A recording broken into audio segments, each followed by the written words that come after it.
For a lot of people, what happens in their first time getting drunk is an experience like no other. It's like their first experience with adulthood in a way. This is the way for a lot of people, myself included. Nothing would be the same after alcohol was introduced into our lives. For me personally, I was on a cruise for my first time getting properly drunk. Speaking of cruises, I don't know what to think about them. For parents, cruises are the highlight of their lives. But if you aren't an adult and alone, cruises don't really live up to the hype. However, cruises can make for some memorable moments and good times with the right circumstances. Doing tequila tasting on my first cruise with my parents would be my very first encounter with the legend himself. Once I became 18, I thought maybe I could breathe new life into cruises. This cruise specifically would be a step above the rest. I always had my sister on these cruises, but for this cruise, we each got to bring a friend with us because I guess my parents got some kind of insane deal. My mom is known to be a human calculator when it comes to finding deals,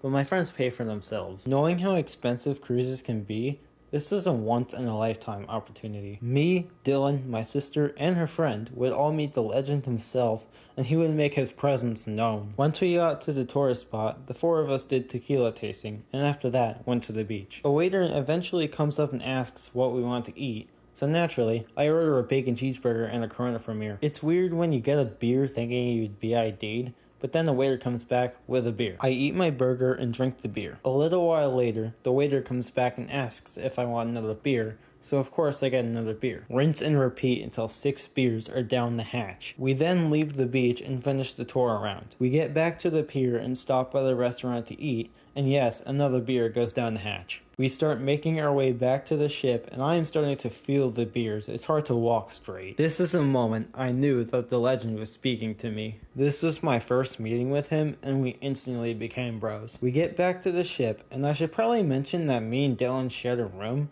and my sister and a friend had their own room, but the four of us were together most of the day. When we got to our room, Dylan was chronicling the events of the cruise for stories to share with his mom. Another thing that happens is I drop something and just lean halfway off the bed and I fall off the bed. We then start playing Pokemon, and Dylan names our character Drunk Brady and our rival is Sober Brady. By the time dinner rolls around, I'm still feeling tipsy. We ate dinner with my aunt, cousins, and some family friends because yes, they were on the cruise as well as me, Dylan, my sister, her friend, and my parents. After the drunken feast, we did some other stuff on the ship, had a grand time, and then I was out like a light. It's safe to say that I am definitely a happy drunk.